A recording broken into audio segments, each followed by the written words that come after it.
자, 우리 말씀을 들어보겠습니다. 자, 우리 수요 예배 때마다 우리 말씀을 들을 때 같이 선포하는데요. 자, 이것이 무엇입니까? 이것은 내게 주신 하나님의 말씀입니다. 하나님은 이 말씀으로 나를 만드셨고 나를 구원하셨고 나를 인도하십니다. 지금 이 말씀이 내게 있습니다. 나는 이 말씀을 믿습니다. 아멘. 아멘. 아멘. 우리 창세기 32장까지 왔네요. 벌써 32장 말씀.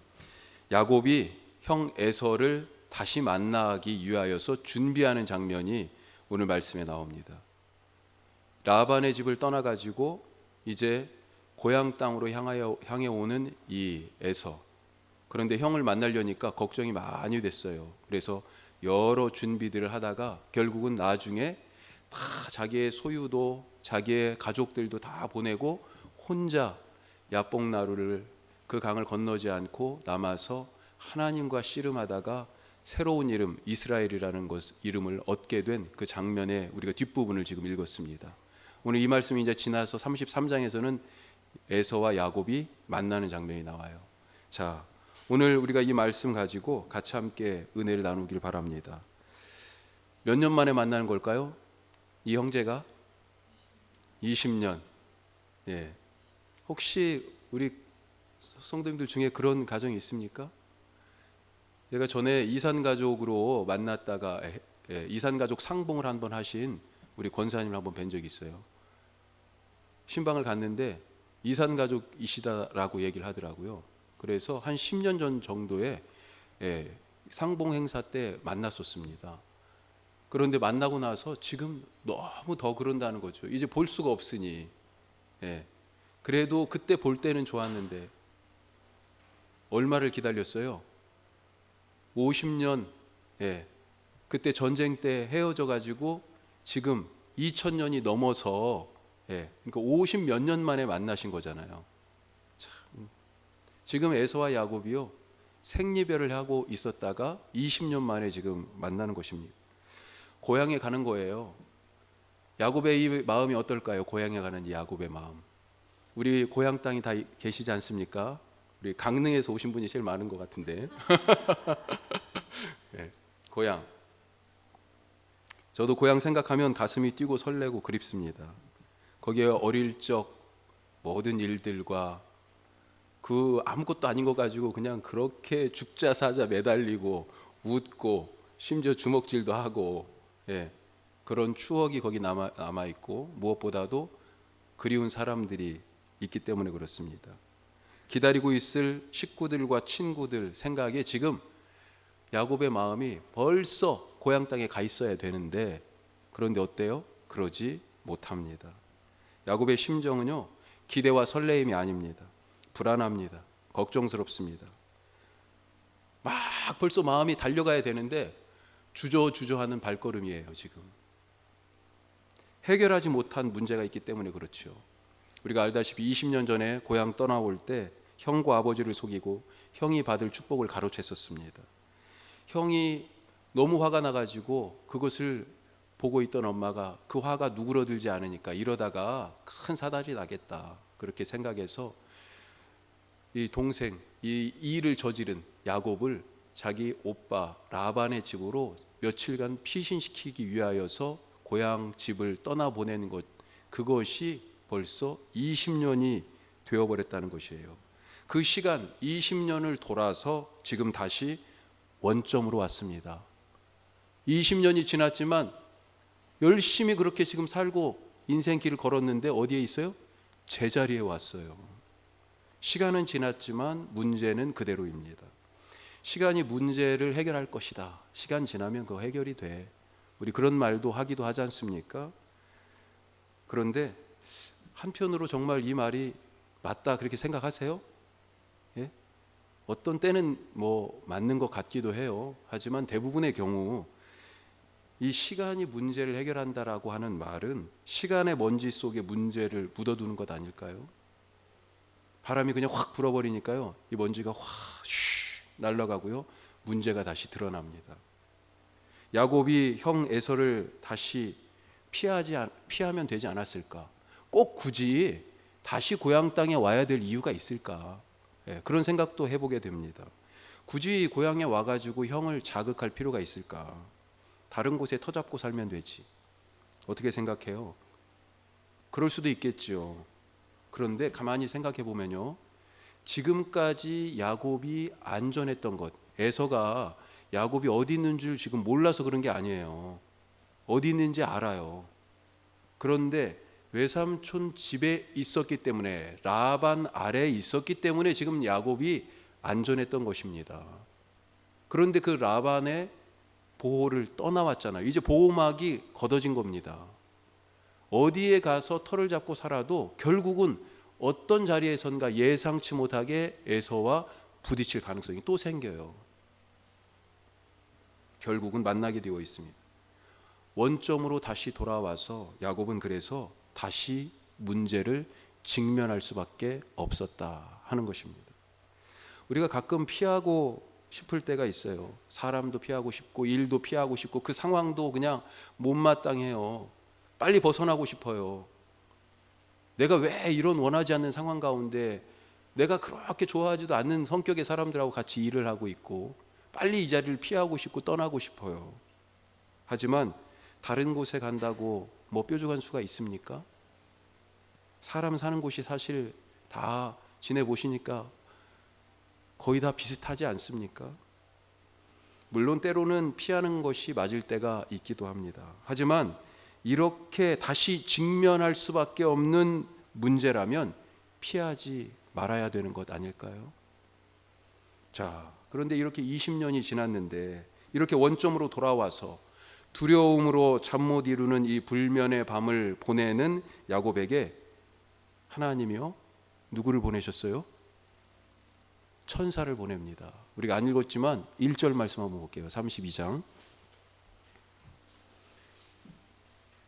라반과 헤어져서 이제 에서를 만나기 위하여 고향 땅으로 돌아오는 그때 32장 1절, 자, 뭐라고 되어 있습니까? 야곱이 길을 가는데 하나님의 사자들이 그를 만난지라. 이게요, 하나님의 사자들이 야곱을 찾아온 걸로 지금 되어 있는 거예요. 야곱이 도와달라고 요청을 한 게 아니고 하나님이 당신의 심부름꾼들을 보내주신 겁니다. 2절 말씀에서는 뭐라고 돼 있어요? 이 보낸 하나님의 사자들을 두고 뭐라고 얘기해요? 하나님의 군대. 그래서 이 하나님의 사자, 천사들을 만난 그곳 이름을 뭐라고 합니까? 하나님의 군대라는 뜻의 마하나임. 하나님이 한두 명이 아니고요, 한두 천사가 아니고 군대처럼 많은 천사를 보내가지고 지금 야곱의 길을 지키고 계신 겁니다. 이게 대단한 일 아니에요? 그렇게 만나 주셨어요. 그런데 가만히 생각해 보니까 20년 전에도 이와 비슷한 일이 있지 않았습니까? 그때도 두려움으로, 앞날에 대한 걱정과 염려로 자기 고향집을 떠나서 한 번도 안 가본 외삼촌 집으로 갈 때 이름 없는 들판에서 하나님이 천사들과 함께 야곱을 꿈속에서 만나 주셨잖아요. 그래서 그때 그 땅 이름을 뭐라고 그랬습니까? 여기하고 어떻게 보면 이름만 다 다르지 상황은 똑같아요. 그 땅 이름을 여기가 바로 하나님의 집이구나, 이런 뜻에서 베델이라고 한 거예요. 그런데 똑같은 일이 지금 20년이 지나서 다시 고향집으로 돌아올 때 하나님이 천사들을 보내서 또 다시 야곱을 만나 주시고, 야곱은 이 낯선 땅의 이름을 뭐라고 해요? 하나님의 군대라는 뜻의 마하나임, 이렇게 부르고 있습니다. 그때 옛날에 베델에서 하나님이 만나 주실 때 뭐라고 말씀하셨습니까? 내가 너와 함께 있을 것이다. 너 반드시 이 땅으로 다시 돌아오게 할 것이다. 그런 약속을 주셨고요. 지금 다시 천사들을 보내서 그 땅으로 돌아오는 길을 하나님이 약속을 지키면서 그렇게 호위하고 계신 거예요. 대단한 하나님 아니세요? 그동안 야곱에게는요, 여러 변화가 있었습니다. 내적인 변화도 있었고 외적인 변화도 있었어요. 원래 이 뒤에 저희가 읽지 않았지만 32장 말씀 중에 이런 얘기가 있어요. 제가 지팡이 하나 가지고 집을 떠났었는데 이렇게 많은 소유를 얻게 되었습니다. 이렇게 얘기해요. 그때 정말로 혈혈단신 혼자 이 지팡이 하나 들고 그러고 집을 떠났는데요. 지금은요, 가족들도 많고요, 짐승들도 많고요, 종들도 많고요, 소유가 많아졌습니다. 그때는요, 욕심쟁이 야곱이었는데 지금은 어떻습니까? 지금은 에서를 만나기 위하여서 사실은 모든 것을 거의 다 포기했어요. 오늘 우리가 읽은 그 말씀 앞에 나오는 32장 앞부분의 말씀에서는 뭘 얘기하냐면, 에서를 만나려고 하는데 에서가 혹시 어떻게 지금 마음 상태가 어떤지 모르잖아요. 그래서 에서를 위하여 선물도 준비하는데 자기 소유를 막 내놓는 것입니다. 에서의 마음을 돌이키려고. 예전 같으면요, 아유 턱없어요 그런 거, 내가 사실 안 보고 살지 뭐, 이런 마음이죠. 그런데 화해하기 위하여 무엇이든지 다 내놓을 마음이 있는 거예요. 심지어 목숨까지도, 그런 마음까지 거의 갔어요. 지금 예전에는 그렇게 욕심 부리고 욕심 때문에 결국은 이런 사단이 나서 20년간이나 고향 땅을 떠나 있었지만 지금은 달라진 사람이 됐어요. 그런데 처음에 집을 떠날 때 그런 욕심쟁이였든지, 겨우 아무것도 없는 지팡이만 하나 들은 혼자인 몸이었든지, 아니면 지금 그렇게 소유도 많고 이제 혼자가 아니라 아내도 자식들도 이렇게 많고, 무엇보다도 그 사람의 속이 어느 정도 바뀌어 있는 새로운 삶을 살아가기를 원하는 그런 야곱이든지 상관없이, 하나님은 예전이나 지금이나 똑같이 천사들과 함께 야곱의 삶에 나타나셔서 야곱과 동행하고 계시다라고 하는 것, 이 얼마나 큰 위로입니까? 우리가 참 잘할 때만 하나님이 우리 곁에 와서 아유 그래 잘하지, 잘하고 있어, 이렇게 말씀하시는 게 아니라는 거예요. 우리가 못나고 우리가 실수하고 우리가 그렇게 욕심부리고 이기적으로 내 것만 하면서 살아가고 있을 그때에도 사실은 하나님이 함께하고 계시고, 그의 천사들이 우리가 혹시 더 큰 죄에 빠질까 봐 우리 곁을 지키고 있다라고 하는 것 아니겠습니까? 어떤 상황에 있든지 우리가 그 문제를 직면하든지 그 문제를 외면하고 있든지, 혼자 외롭든지 여럿이 같이 함께 가고 있든지, 하나님은 상관없이 군대 같은 천사들을 보내서 우리와 함께 하시는 것을 믿으시기 바랍니다. 자, 이렇게 풀리지 않는 인생의 문제에 대한 두려움이 압도하는 밤이에요. 야곱이 혼자 남았습니다. 혼자요. 야곱은 두려움을 조금이라도 덜어보기 위해서 지금 노력하고 있었어요. 어떤 노력을 했었냐면, 자, 라반 외삼촌 집을 떠나서 이제 고향 땅에 가까이 오면서 점점 아까 말씀드린 것처럼 기대보다는 염려가, 두려움이 커지잖아요. 왜요? 에서 형 때문에 그런 거 아니에요. 그래서 먼저 자기 사람들을 보냅니다. 에서에게 제가 돌아왔습니다 형님 하고 보고하려고. 그런데 뭐라고 표현하고 있냐면, 앞에 3절에 보면요, 3절 이후에 보면 사람들을 보냈다는 얘기가 3절에 나오고 4절 5절에 보면 뭐라고 나오냐면, 주님, 주인이라고 그래. 주인, 형을 주인이라고 그래. 내 주, 그리고 저는 종입니다, 이렇게 표현하고 있어요. 에서 형을 형님이라고도 부르지 않아요. 주님 그렇게 부르고요, 나는 당신의 종입니다. 그러니까 주인님 앞에서 은혜를 좀 입게 해주십시오. 사람들 보내서 아주 겸손하게 납작 엎드리는 거죠. 그런데 갔다 온 사람들이 하는 얘기가 뭐예요?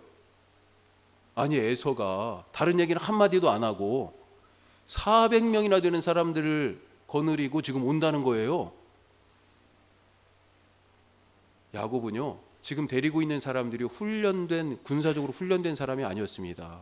우리가 에서, 에돔 족속을 알다시피 에돔 족속이 나름대로 호전적이에요. 거칠게 살았습니다. 이 400명이요 훈련된 군사일 가능성이 많은 거예요. 그 틈바구니 여러 민족들 속에서 살아남고 있는 지금 에서예요. 400명이나 되는 그런 훈련된 사람들을 데리고 온다니까 지금 야곱이 완전히 쫄았어요. 그렇지 않아도 지금 걱정돼서 사람들을 미리 보냈는데 이제는 걱정이 더 커졌습니다. 우리 7절 한번 볼까요?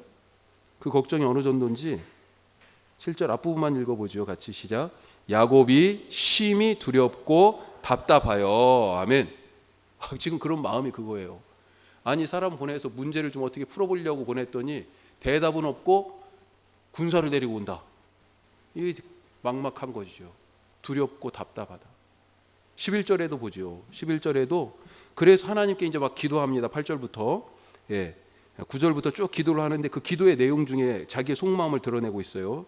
자, 뭐라고 기도해요? 내가 주께 간구하오니 내 형의 손에서 에서의 손에서 나를 건져내시옵소서. 그러면서 같이 읽습니다. 내가 그를 두려워함은 그가 와서 나와 내 처자들을 칠까 겁이 나기 때문입니다. 겁나 죽겠어요. 이러다 우리 다 죽는 것 아닐까요? 내 사랑하는 자식들, 아내들 다 죽이는 거 아니에요?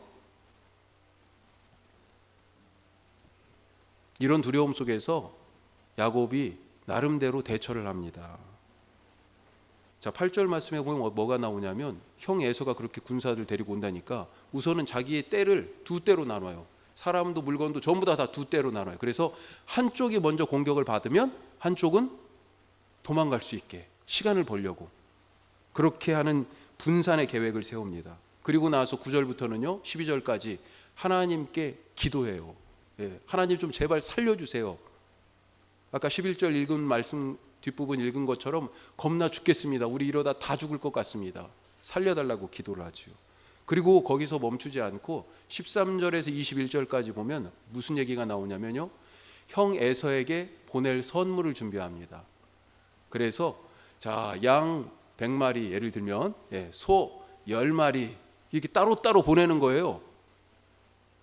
에서가 400명과 함께 이렇게 오다가 딱 양 100마리를 만났어요. 야, 이게 뭐야? 그랬더니 우리 주인님이 형님에게 보내는 선물이라고 받으시라고. 그래? 그때는 기분이 별로 안 좋았어. 그런데 그 뒤에요 또 가니까 소가 10마리 또 오고 있어. 이거 뭐냐 그랬더니 또 보내는 선물이래요. 그렇게 선물 계속 이렇게 준비한 거죠. 왜 그랬습니까? 20절에 보면 그것 때문에 형의 감정을 20절 중반 뒤에 보세요. 이런 예물로 보내는 예물로 형의 감정을 푼 후에 대면하면 형이 혹시 나를 받아주리라. 나름대로 지금 지혜를 낸 거예요. 형의 마음을 조금이라도 누그러뜨린 상태에서 내가 형을 만나야 목숨을 부지하지 이런 마음이죠. 하지만 그러고도 두렵습니다. 이런 모든 방법을 다 쓰고도 이제 야복 시내를 딱 두고 여기를 건너가서 형을 이제 만나야 되는데 여기를 못 건너가고 있는 거예요. 가족들만 다 먼저 보냈습니다. 소유는 진작에 다 종들과 소유 가진 것은 다 이미 넘어갔고 그리고 자기 혼자 이 시내를 건너지 못하고 두려워하면서 혼자 남았어요. 모든 조치를 다 취했지만 야곱은 에서 만나기가 아직 겁납니다. 어떻게 될지 두려워요. 아무리 애를 써도 사실 우리가 할 수 있는 부분이 있고 우리가 할 수 없는 부분이 있지 않습니까? 바로 지금 그런 상황이에요. 이제 형 에서를 만나는 것은 야곱의 손에서 떠난 것입니다. 자기가 할 것은 다 했어요. 할 수 이제 없는 것만 남았어요. 야곱의 손을 떠났어요. 누구 손에 달려 있습니까? 하나님의 손에 달려 있어요. 하나님의 손에. 우리는 얼마나 우리가 할 바를 다 하고 있습니까? 때로는 할 수 있는 모든 것을 하고도 일이 풀어지지 않아서 이렇게 홀로 야곱처럼 남아서 고민스러울 때가 있지 않습니까? 내가 할 수 있는 거 다 했는데 아직도 그대로예요. 문제가 풀릴 기미가 보이지 않아요. 그 속에서 내 지난 날을 되돌아보기도 하고 앞으로 어떤 일이 펼쳐질지 너무 막연하고 도무지 감을 잡을 수 없어서 포기하고 싶은 그런 심정일 때가 있잖아요. 야곱처럼 홀로 깊이 외로움 중에 그렇게 들어가기도 하지 않습니까? 지금 야곱에게는요 아무것도 없습니다. 소유가 이미 건너갔어요. 저쪽으로. 지금 야곱에게는요 아무것도 없어요. 또 아무 사람도 가족까지 다 건너갔습니다. 철저하게 야곱은 지금 혼자예요. 마치 처음에 고향 땅을 떠날 때 아무도 없는 들판에서 철저하게 혼자 돌베개를 베고 그 베델의 들판에서 자던 때와 똑같아요 지금. 자, 그런데 아무것도 없고 아무도 없는 혼자인 지금 이때 누군가가 야곱을 찾아왔어요. 대단한 사건이에요. 어떤 사람이 갑자기 야곱을 붙들고 씨름을 하고 있습니다. 24절 말씀 한번 보십시다. 우리가 아까 읽었습니다만 24절 한번 더 읽죠.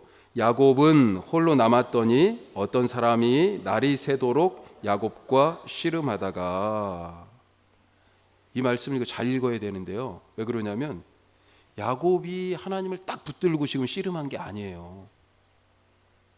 야곱이 붙잡은 게 아니고요. 야곱이 잡혀서 지금 씨름하는 겁니다. 이게 이 씨름의 주체는 누구냐면 야곱이 아니고요. 야곱을 붙잡은 그 누군가예요. 혼자 그렇게 외롭게 있을 때, 아무것도 없이 빈털터리로 이제 있을 때 20년 세월이 지금 무색한 거 아니에요. 그런데 그때 누군가가 탁 와서 야곱을 붙잡는 것입니다.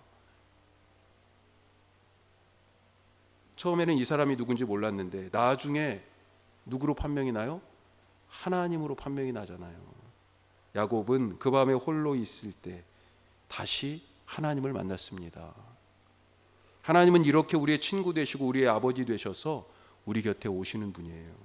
모든 순간은 그래서 하나님의 은혜의 기회인 것을 아시기를 바랍니다. 심지어 오늘 이 야복나루의 야곱처럼 홀로 있는 그 순간이 오히려 하나님의 은혜를 경험하는 절호의 기회. 정말 너무 드라마틱하지 않습니까? 따라서 야곱은 지금 아무것도 없이, 아무도 없이 홀로이지만 하나님과 더불어 충만한 그런 사람이에요. 사람들이 볼 때는 혼자다, 아무것도 없다, 그렇게 혹시 우리의 삶이 보일지 모르겠지만 어떤 때 그렇지만 우리는 하나님 안에서 모든 것을 다 가진 충만한 인생인 것을 믿으시기 바랍니다. 자, 이 야복나루에 홀로 있는 이 야곱, 이때가 언제예요? 지금 시간적으로 밤입니다. 밤. 빛이 사라진 이 어둠의 밤. 이 어둠 속에서 이 눈은 무용지물입니다. 안 보여요, 아무것도. 지금이야 도시의 불빛도, 우리 진짜 이 도시가 이게 그런 점에서는 좀 사실은 안타깝죠. 어디를 가든지 빛이 있어요. 깜깜한 어둠이 없어요. 그래서 하늘이 설령 맑아도 하늘의 별을 잘 안 보이죠. 빛이 없는 어둠 속에서 눈은요 무용지물입니다. 우리가 여기서 지금 불 끄고, 최소한 불 끄고 눈 감고 나가시라고 그러면 제대로 찾아 나가실 수 있겠어요? 이 의자에 부딪히고 저기로 부딪히고 출입구 찾기가 어려우실 거예요. 쉽지 않을 거예요. 분명히 저긴데 생각은 되지만 지금 야곱이 바로 그런 처지에 있습니다. 도무지 자기 인생의 앞날을 가늠할 수가 없어요. 몇 발짝도 부딪히지 않고는 지금 걸어가기 힘든 상황이에요. 앞으로 무엇이 어떻게 펼쳐질지, 형 에서가 어떻게 나올지, 형의 분노가 다시 폭발해서 자기에게 복수하고자 한다면 지금껏 이렇게 20년간 고생하면서 쌓아온 이 인생의 탑이 순식간에 무너질 것인데 걱정이 많습니다. 이 밤은 야곱의 눈의 감각을 무디게 하고 말았습니다. 아무것도 안 보이는 거예요, 앞날이. 예전에 자기는 보면서 늙은 아버지의 눈을 가리고 그 눈을 속였던 적이 있잖아요. 지금은 그때 아버지는 못 보는데 나는 보고 있는데 이런 마음으로 사실 그런 거 아니에요? 자기는 뻔히 다 보면서. 그런데 지금 아무리 보려고 해도 안 보이는 겁니다. 지금 앞날이 안 보여요. 이렇게 욕망의 눈이 감각을 잃을 때 다른 감각들이 깨어납니다. 그는 누군가 자기를 붙잡는 것을 지금 알았어요. 다른 감각이 지금 살아나는 거예요. 새로운 감각이 깨어나는 순간입니다. 죽었던 감각, 잘 사용하지 않았던 감각, 바로 영적 감각이 이 밤에 홀로 있는 이 나루터에서 깨어나고 있는 거예요. 하나님이 나를 붙드시는구나. 눈은 아무것도 안 보이고 앞날에 대하여서 아무 생각도 아무리 더듬어도 감이 잡히지 않는데 그 순간에 내 모든 것이 닫혔다라고 생각할 때 새로운 것이 열린 거예요.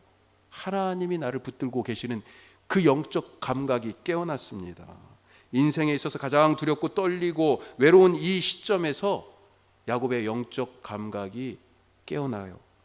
죽어야 할 육의 감각과 욕망들이 죽고 살아나야 할 영적 감각과 소망이 살아나는 시간입니다. 이 밤, 결코 밤은 무뎌지는 시간이 아닙니다. 혼자서 아무것도 할 수 없는 막막한 시간이 결코 아니에요. 밤은 닫혀진 영적 문이 열려지는 시간이고요. 밤은 진정한 영적 감각이 깨어나는 시간입니다. 하나님이 오늘 나를 그렇게 탁 붙드시는 것을 느끼시기 바랍니다. 하나님이 언제 나를 붙드세요? 언제 그게 느껴집니까? 하나님은 한 번도 나를 안 붙잡은 적이 없어요. 세상 끝날까지 내가 너희와 항상 함께 있을 것이다. 이게 예수님의 약속이잖아요. 하나님 우리를 떠나신 적이 한 번도 없어요. 그런데 왜 하나님이 떠난 것처럼 느껴지고 왜 하나님이 지금은 또 계신 것처럼 그렇게 느껴지고 왜 그래요? 내 영적 감각이 어떤 때는 있다가 어떤 때는 없다가 어떤 때 하나님이 보였다가 어떤 때 하나님이 안 보였다가 바로 나한테 문제가 있는 거죠. 하나님이 왔다 갔다 하시는 분이 아니라니까요. 우리가 혹시 인생의 밤을 걷고 있습니까? 야곱과 같은 심정으로 앞으로 펼쳐질 내 인생에 대한 두려움으로 걱정하고 있습니까? 진정한 영적 감각을 깨우는 이 밤이 바로 그런 시간인 것을 아시길 간절히 바랍니다. 자, 마지막으로요. 우리는 지금 무엇과 그렇게 열심히 씨름하고 있는가? 야곱이 오늘 씨름하고 있잖아요. 이 문제 한 번 더 짚고 넘어가야죠. 그렇죠? 무엇을 붙잡고 있습니까? 내가 붙잡고 끙끙거리면서 이기려고 하는 게 뭐예요? 씨름은 붙잡아야 할 수 있는 경기입니다. 영어 성경은 이것을 레슬링이라고 써놨어요. 예. 레슬링하고 있다 지금. 예. 우리는 그렇게 서로 몸을 부딪히고 상대의 옷깃을 아니면 목덜미를 탁 잡아가지고 그냥 업어치기를 팍 넘기려고 붙잡으려고 붙잡아야 지금 뭔가를 하잖아요. 야곱은 태어날 때부터 이 잡기에 있어서 선수 아닙니까? 잡기 선수예요. 아주 손아귀 힘이 엄청 센 것 같아. 제가 손아귀 힘이 좀 세요. 팔씨름할 도견이한테는 져요. 졌어요 옛날에. 도저히 꿈쩍도 안 해. 괜히 얘기한 거 같네. 동현이가 있었어요. 우리가 알다시피 형의 발꿈치를 잡고 태어나서 야곱의 이름이 발꿈치를 잡았다. 그래서 야곱이잖아요. 그 이름처럼 그는 늘 붙잡고 살았습니다. 움켜쥐고 또 움켜쥐고 또 움켜쥐고. 다른 사람은 안중에 없었어요. 왜 움켜진다는 게 뭐예요? 내 것, 내 것, 내 것이라는 얘기 아닙니까? 자기만을 위한 욕망에 사로잡혀서 살았습니다. 이런 야곱에게 하나님이 지금 씨름하면서 뭐라고 얘기하세요? 내 이름이 무엇이냐 이렇게 물어보고 계십니다. 너 이름이 뭐야? 붙잡고 씨름하는 이 중에 이름이 뭐냐고 묻습니다. 이 질문에 갑자기 야곱이 뒤통수를 딱 맞은 것 같아요. 지금 정신이 번쩍 들어요. 이렇게 붙잡고 씨름하고 있는데 네 이름이 무엇이냐? 아 그래, 내가 붙잡는 사람이지, 내가 야곱이지. 이렇게 딱 지금 붙잡고 맞아, 내가 붙잡는 사람이지. 자기가 누군지 지금 깨달은 거예요. 그의 이름은 야곱, 붙잡는 사람이에요. 붙잡는 것은 야곱의 장점입니다. 하지만 그것은 동시에 야곱의 올무였습니다. 그렇죠? 그것 때문에 모든 문제가 야기되었습니다. 야곱은 자기 인생을 사실은 행복하게 살기 위해서 붙잡았잖아요. 왜 장자의 축복을 원했어요? 그것 있으면 행복할 거라고 생각한 것 아닙니까? 그래서 붙잡았잖아요. 수단과 방법을 가리지 않고. 하지만 지금은 그 붙잡은 것 때문에 인생 최고의 위기를 맞이하고 있습니다. 지금 되돌아서 라반 삼촌한테 다시 갈 수도 없어요. 형을 만나려니까 지금 다리가 안 떨어지는 거잖아요, 지금. 야곱은 자기 장기인 이 붙잡기가 자기를 행복하게 하지 못한 것을 지금 하나님과 씨름하면서 순간 깨달은 거예요. 이제 알았어요. 하나님이 네 이름이 뭐냐라고 물으실 때 그는 내가 지금 무엇을 붙잡고 있지? 나는 무엇을 붙잡으며 지금까지 살았지?